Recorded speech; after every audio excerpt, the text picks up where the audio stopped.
Hi friends, నేను మీ భాస్కర్ మేకల. So మొత్తానికైతే బిగ్ ట్విస్ట్ ఇచ్చాడు బిగ్ బాస్ అన్నమాట.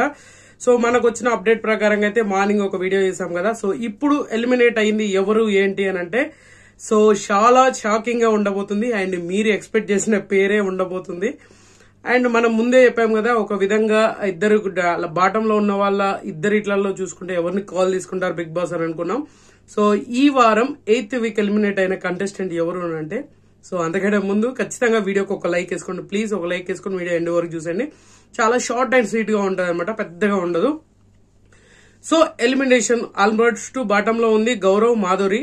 సో మాధురి ఖచ్చితంగా ఎలిమినేషన్ జోన్ ఫేస్ చేయదు అండ్ తనుజ ఆమెకున్న పవర్ ని ఖచ్చితంగా యూజ్ చేస్తుంది అని చెప్పేసి అనుకున్నాము. అదే జరగబోతుంది అన్నట్టుగా. సో మనకు వచ్చిన ఇన్ఫో ప్రకారంగా అదే జరుగుతుంది అనుకున్నాం.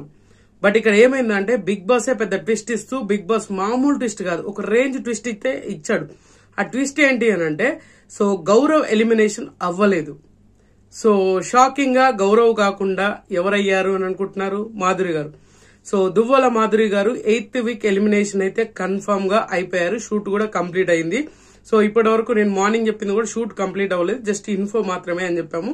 సో ఇప్పుడు 100కి 1000% దువ్వల మాధురి గారు ఎలిమినేట్ అయ్యారు, ఇది ఫిక్స్ అన్నమాట. సో మెయిన్ రీజన్ వచ్చి ఆల్రెడీ నాగార్జున గారు ప్రోమోలో రివీల్ చేసినట్టుగానే కొంచెం క్లాస్ గట్టిగా పడ్డది. అండ్ ఇంకొకటి ఏంటంటే, నేను ఉండలేకపోతున్నా, ఇరిటేషన్ ఫీల్ అవుతున్నా, ఇలాంటి కొన్ని ఉన్నాయి. అలాగని చెప్పేసి ఓటింగ్ ఏమన్నా బీభత్సంగా ఎక్కువ వచ్చిందా అంటే కాదు, ఖచ్చితంగా కొంత ఓట్ షేర్ అయితే వచ్చింది. బాటమ్ 2లో మాత్రం వీళ్ళిద్దరు ఉన్నారు. సో గౌరవ్ అండ్ మాధురి వీళ్ళిద్దరు ఇట్లలో ఒకరు వెళ్ళిపోతారు అని అనుకున్నాం. అండ్ గౌరవ్ వెళ్ళిపోయే ఛాన్సెస్ హైలీగా ఉంది అని కూడా చెప్పాను నేను. సో ఇప్పుడు తీరా చూసుకుంటే మాత్రం మనకు షూటింగ్ కంప్లీట్ అయ్యేసరికి క్లియర్ గా అసలు ఊహించే విధంగా అండ్ తనుజ పవర్ వాడుతుంది అని చెప్పేసి అందరూ అనుకున్నారు. అదే జరుగుతుంది అని అనుకున్నాం. తీరా చూస్తే అది కాస్త వాడలేదు. అంటే మన తనుజ ఏదైతే పవర్ ఉందో, స్పెషల్ పవర్, ఆ పవర్ అయితే వాడలేదు. వాడకుండా ఈమెను టాటా బై బై చెప్పబోతున్నారంటే టాటా బై బై చెప్పేశారు. సో 8th వీక్ ఎలిమినేట్ అయిన కంటెస్టెంట్ ఎవరు అని అంటే దువ్వల మాధురి గారు. సో ఈమె నెగిటివిటీ ఈమెనే చేసుకుంది అండ్ ఈమె బయటికి రావడమే చాలా ఉత్తమం. ఎందుకంటే బీభత్సంగా ట్రోల్ అవుతుంది, బీభత్సంగా నెగిటివిటీ స్ప్రెడ్ అవుతుంది.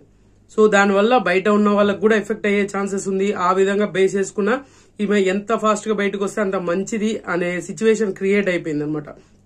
సో అదే జరిగింది, అదే జరగబోతుంది అన్నట్టుగా. సో అదే జరిగింది. సో మాధురి గారు ఎలిమినేషన్ అనేది చాలా షాకింగ్ గా ఉండబోతుంది అనుకున్నాను అండ్ ఎక్స్పెక్ట్ చేశాను. బట్ కానీ ఇంత అదిగా ఖచ్చితంగా తనుజ ఏదైతే రాజా అని పిలుస్తుందో ఖచ్చితంగా యూజ్ చేస్తుంది అని చెప్పేసి అనుకున్నాం. తీరా చూస్తే ఆమె యూజ్ చేయలేదు కదా, ఇంకేం లేదు అని అనమాట. సో మామూలుగా కాదు, ఈ రోజు ఎపిసోడ్ ఖచ్చితంగా మిస్ అవ్వకుండా చూడండి. సాటర్డే ఎపిసోడ్ ఇరగదీసేశాడు అండ్ ఒక్కొక్కరికి ఎలివేషన్స్ బీభత్సంగా ఇచ్చాడు అని అంట. సో నాగార్జున గారు. సో అన్ని ఎపిసోడ్ చూశాక మాట్లాడుకోండి అండ్ మాట్లాడితే బాగుంటది. సో ప్రోమోస్ చూశాక ఇక్కడ సిచ్యువేషన్ వేరేలా ఉంటుంది, ఎపిసోడ్ లో వేరేలాగా మారబోతుంది. సో దువ్వల మాధురి గారి ఎలిమినేషన్, దువ్వల మాధురి గారు మీకు వెళ్ళిపోవడం అనేది ఫేరా అన్ఫేరా అనేది కింద కామెంట్ చేయండి. ఐ థింక్ నాకు తెలిసి ఈమె ఫేర్ గానే ఎలిమినేషన్ అనేది జరిగిందా అంటే ఖచ్చితంగా జరిగింది అనే నా ఒపీనియన్. బట్ మీ ఒపీనియన్ ఏంటి అనేది కింద కామెంట్ చేయండి. సో ఖచ్చితంగా ఊహించిన దానికంటే ఎక్కువగా ట్విస్ట్ ఇచ్చాడు అండ్ లాస్ట్ మూమెంట్ వరకు కూడా బిగ్ బాస్ లీక్ అనేది ఇవ్వలేదు అండ్ లాస్ట్ మూమెంట్ వరకు కూడా రచ్చలేపారు అందరూ. ప్రతి ఒక్కరు వెయిట్ చేసి లాస్ట్ కి ఇప్పుడు షూట్ కంప్లీట్ అయినాక ఒక అప్డేట్ అనేది వచ్చింది అనమాట. సో అప్పటిదాకా లాగుతూనే ఉన్నాడు బిగ్ బాస్ మనల్ని. టెన్షన్ అంటే ఆల్మోస్ట్ అందరు గౌరవే ఎలిమినేట్ అయ్యాడు అని చెప్పేసి అనుకున్నారు. బట్ తీరా చూస్తే గౌరవ్ కాదు, సో మాధురి గారు ఎలిమినేషన్ అయిపోయారు. సో అది ఏమనిపించింది ఏందనేది కింద కామెంట్ చేయండి. సో నేనైతే ఫేర్ గానే ఫీల్ అవుతున్నాను, మీరేమనుకుంటున్నారని కింద కామెంట్ చేయండి. సో ఖచ్చితంగా ఈ వీడియో మీకు నచ్చింది కూడా లైక్ చేయండి, షేర్ చేయండి, కామెంట్ చేయండి, సబ్స్క్రైబ్ చేయడం మర్చిపోద్దు అండ్ గుడ్ లక్.